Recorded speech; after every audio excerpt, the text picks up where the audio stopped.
професорот од Машинскиот факултет доктор Ристо Цицонков ни е во студиото. Убаво е кога социјалните медиуми ни даваат можност нам новинарите да поканиме вистински соговорници, кога тие ќе имаат една убава колумна на својот Facebook статус, така ли е? Не е на Facebook туку? Обична колумна. Обична колумна, добро, се извинувам. Ама секако е споделена преку социјалните медиуми и така некако дојдовме до сите овие работи кои што треба да ги знаеме или на кои што треба да обрнеме внимание. Мене ме заинтригира од она што го прочитав од оваа ваша објава неколку работи. Ама ајде со ред прво, нели некаде во најавата им рековме на луѓето дека ќе ни помогнете вие да ни кажете да нема кавги прво дома. Многу често мажите и жените веројатно и имаме проблем сите со годините со тоа која температура ни е идеална во домот. Ако мојот супруг сака на 20-22 да е клима уредот, кажете му јавно дека тоа не е идеалната температура за домот. Значи, ова со температурата во просторијата во летниот период, веднаш да кажам дека треба да биде 27 степени, евентуално 26. Значи, секој човечки организам има индивидуални карактеристики, некој сака по-студено, некој по-топло и недоразбирање во самото семејство нормално има и во моето семејство има. Меѓутоа, сепак треба да се трудиме сите да температурата во просторијата биде или 27 или 26. Секој степен пониска температура е околу 15% поголема потрошувачка на енергија. Тоа е едно. И второ, човечкиот организам многу е чувствителен на поголема температурна разлика. Например, ако вие спомнавте 20 степени и влезете надвор на 40, тоа е температурен шок за организмот. И тука може да има последици по здравјето, срцев удар, мозочен удар и така натака. Лекарите тоа подобро може да го објаснат. Лекарите пак велат, извинете, само прекинувам, лекарите на елитна медицинска помош секојдневно ги комуницираме, велат 10 степени од надворешната, па тогаш ние на 30 би требало по таа никаква логика или на 30 и некој степен. Значи тоа е само кога менувате просторија, кога излегувате надвор или од надвор влегувате внатре, температурната разлика треба да биде не 10, туку 8. 8. Меѓутоа, ако е надвор 40 степени, тогаш таа разлика може да биде и 10 и 11, бидејќи е голем диапазонот, нели, разликата. Или тоа е слично и со автомобилите. Денес вече сите автомобили имаат клим уред. Треба да се пази кога се влегува внатре, значи 50-60 степени може да биде ако е на сонце, треба да се почека малку да се отвори врата. А кога се излегува до автомобилот, исто така да се пази. Значи, внатре да се одржува 26-27, а кога се излегува, тогаш да се прилагоди малку, да се подотвори, да стане потопло, па да излезете. Така е, да.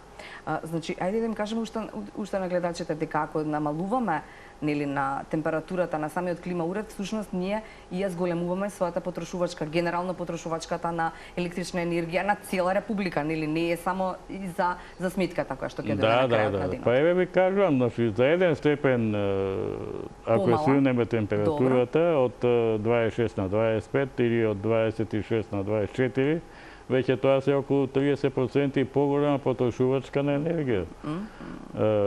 И вака, значи, ние што се занимаваме со оваа техника, тоа не е професија, имаме литература, стандарди и така натаму. Според тие стандарди, не само во Македонија, него во цел свет се препорачува температура од 27 или 26 степени Целзиусови. Исто така, како важен параметар е и релативната влажност на воздухот.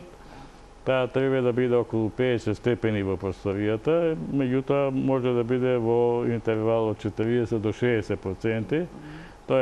Тоа се конформни услови за човечкиот организам.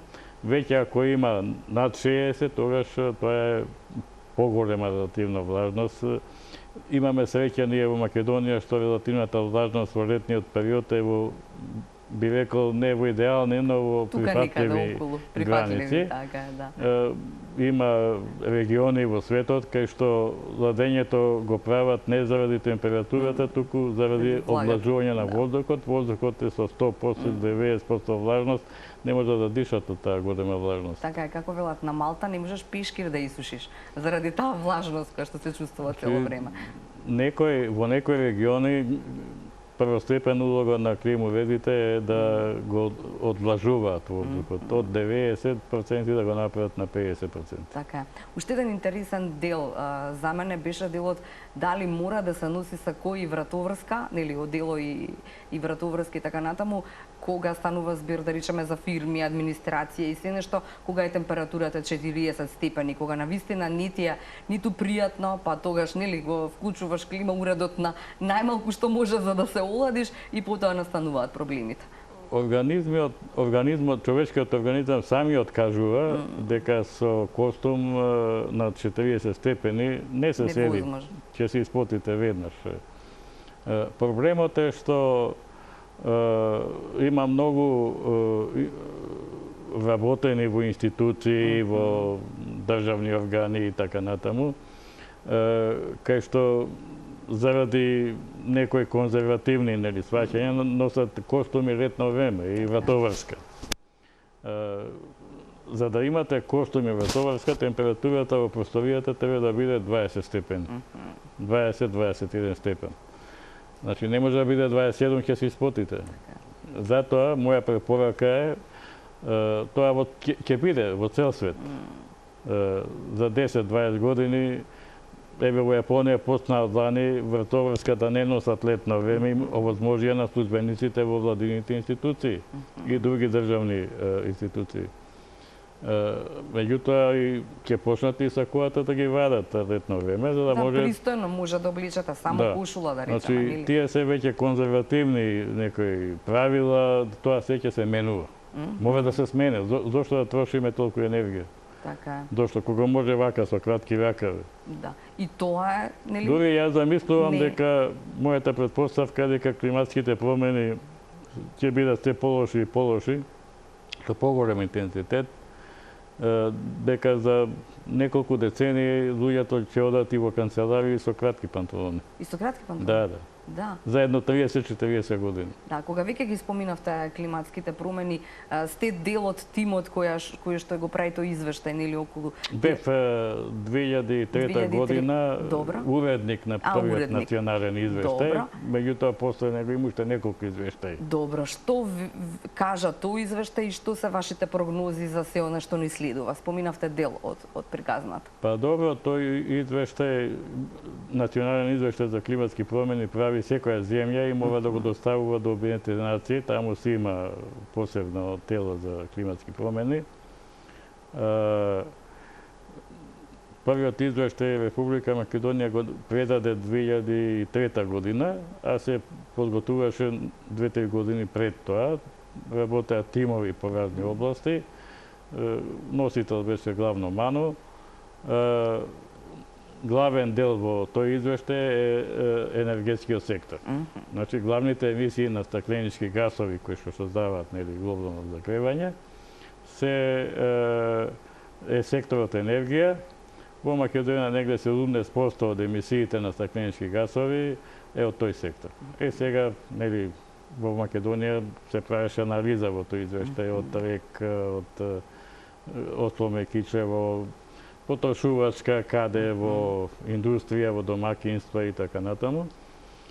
Исто така има поглавје за ранливост, за како влијаат климатските промени на земјоделство, на шумарство, на здравјето на луѓето и се даваат насоки за ублажување на климатските промени, значи да се смалат емисиите на стакленички гасови. Кои насоки ги дадовте тогаш, професор? Па, бидејќи секторот енергија е најдоминантен, околу 70%, гледавме некако да не гледавме, него се правеа планови да емисиите во тој сектор се намалат, што значи употребата на јагленот во блиска перспектива тогаш, во тоа време, да се намалува трошењето на јагленот. само по себе ние онака јагле снемувавме, така што тоа си оди некако природно кај нас дојде во други земји. Не е така. Да. Меѓутоа, проблемот е што ние немаме алтернативни горива во Македонија. За среќа, обновливите извори, како што е сонцето, сончевите овие фотоволтаици, нагло почна да паѓаат со цената и тоа почна да влегува во потреба, меѓутоа пред 20 на години тие беа многу скапи. Сега веќе се ефтини и мислам дека за неколку години ќе навлезат доволно, но тука има и друг проблем, тие не се стабилни произведувачи на електрична енергија, мора да има и стабилен произведувач, треба хидроцентрали, тука веќе имаме пропусти големи. Така. Сакав да прашам само дали всушност државата го почитува или нели ги гледа препораките и ги почитува препораките на се она што значи тој извештај. Воопшто, не само вашиот, тој првиот, он 2003. Тој извештај главно се базира на стратегија за енергетски развој. На секои 5 години во Република Македонија се подготвува стратегија за енергетски развој на секои 5 години. Значи од 2000, за првиот извештај збориме 2003, а се работеше 2002, се базираше на стратегија од пред тоа изработена. Значи, после тоа има уште неколку стратегии направено и за енергетски развој. И таму е предвидено кога ќе се затварат термоелектраните од рек Битола, има предвидувања и што треба да се изгради.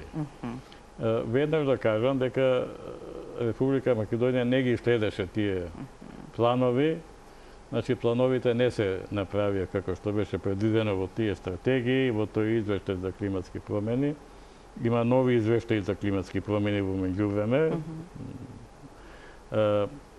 Например, хидроцентралата Чебрен. Значи, таа е предвидена во стратегиите уште од пред 30 на години дека треба да се гради. Не се изгради. А тоа е, знаете колку е важно сега да имаме таква хидроцентрала, бидејќи имаме нагло инсталирање на фотоволтаици, меѓутоа електрична енергија од фотоволтаици има кога има сонце. Во ноќе нема сонце, исто така и во зимно време ретко има сонце и е со послаб интензитет. Значи, тогаш мора да имаме грб, како да кажам, алтернатива, нешто на што ќе се подправи. Стабилен извор на електрична енергија, тоа се хидроелектраните. Оти термоелектраните на јаглен треба да се елиминираат. Она што можеби треба да не загрижува сите е пред почетокот на овој разговор ми рековте дека нели генерациите кои што доаѓаат на вистина ќе бидат изложени на пекол. Да. Знаете што, значи, ние цело време викаме западот ова, западот она, Европа она и така натаму. Јас би ги тужал за злосторство. Би ги тужала? На човештвото, да. Затоа што овие климатски промени се јавија со почетокот на индустријата. Индустријата знаеме кај почна. Почна во Англија, Германија, Франција, Америка. Тие се главните кривци за климатските промени. Зошто? Затоа што главна причина за глобалното затоплување се емисиите на јаглерод диоксид. Јаглерод диоксид е многу стабилен газ. Многу. Кога се емисува во атмосферата, еден добар дел ќе остане со илјадници години. Илјадници? Да, илјадници. Значи, тоа што ги емитираат, индустријската револуција почна 1850 година, негде навака, и постојано се зголемува емисиите, и тоа се акумулира. Значи, тоа си стои во атмосферата, ние не го гледаме. Концентрацијата на CO2 постојано се зголемува. Сега е негде, значи, беше 288 ppm, делови од милион, сега е 420 месечни. За 50% е зголемена концентрацијата на CO2. Тие земји се виновни. Тоа не се кажува јавно многу, иако денес се можеби понапред по редукциите на стакленички гасови, меѓутоа не можат да направат многу со тие илјадници години. Да сменат ситуација, не можат, и уште емитираат. Значи, емисии на стакленички гасови на CO2 во Америка е негде 18 тони по жител во Америка, 18 тони, Македонија е негде околу 5, во Кина е негде околу 6. Америка е прва се уште најголем емитер. Значи не е поважно Значи, живот, поважно е пари. Следните стотици години, ако нема некоја иновација како да ја намала таа концентрација на CO2, ќе биде пекол. Пекол? Да, пекол, да. Еве, тоа е моје мислење. Па еве, значи, тоа веќе почнуваме да го постојано гледаме. се зголемува концентрацијата на CO2, а ќе трае со векови и илјадници. Што може да очекуваме? Очекуваме само полош. Полош? Мислам, ако нема, пак ќе кажам, ако нема некоја иновација што ќе го абсорбира и ќе го помогне на светот. Да, тешко е да го зафаќате емисиите на CO2, да ги зафаќате и ги складирате. Не може, тешко иде тоа, се обидува да најде технологија, но не е толку ефикасна. Да. Не сум знала дека илјадници години, може би ќе речев 100 години, ама вие велите илјадници години. Па еден дел се абсорбира веднаш, околу 20-30%, за 20 години се абсорбира следни 30%, меѓутоа околу 20-30% остануваат илјадници години. И сега замислете ви од 1850 до сега колку тони се емитирани во атмосферата, а кои земји беа тоа? Се знае кои беа индустријски развиени земји и се уште се тие. Сакам кога професори интелектуалци велат вака јавно дека треба да тужиме, ама каде ќе тужиме, професора? Тоа е прашањето. Јас не знам, како прво, знаете колкави штети има во светот од ова глобално загревање. Знаете ли веднаш сите штети да ги надополнуваат, да ги компензираат, особено во сиромашните земји. Вие имате лани, например, Пакистан, земја со 220 милиони жители, имаше лани катастрофални поплави, 1/3 од Пакистан беше поплавена. И другото имаше и жртви. Тоа е уништено земјоделство, тоа живеат луѓето. А Пакистан по жител има емисии на CO2 ни еден тон по жител. Овие развиените земји по 10, по 15 тони. Тие не се видовни, а ги трпат штетите. Па еве ние гледаме пакистанци доаѓаат во овие мигрантски бранови, има мигранти од Пакистан и од други таму земји. Таму не доаѓаат од политички, не се тоа азиланти од политички причини. Тие немаат што да живеат. И се повеќе ќе има мигранти од тие загрозени земји, од Африка, од Азија и така натаму, нема што да живеат. Професоре, ви благодарам за овој убав осврт и само да си посакаме дека во иднина ќе се најде овие иновациите ќе отидат дотаму што на некој начин ќе најдат чаре за она што најмногу не вознемирува. Да, јас се надевам, ако нема некои новитети, некои иновации што ќе подобрат состојбата во тој поглед да се намалат емисиите. Знаете, има Париски договор за климатски промени од 2015 година и со тој договор е предвидено глобалното затоплување да се ограничи на 1,5 степени Целзиусови, моментално 1,2 до 2050 година. Значи предвидено е уште да се зголемува и да се ограничи, да застане на 1,5. Меѓутоа, веднаш овие тенати излегува со извештај уште оваа година дека тоа не може да се постигне, ќе биде полошо.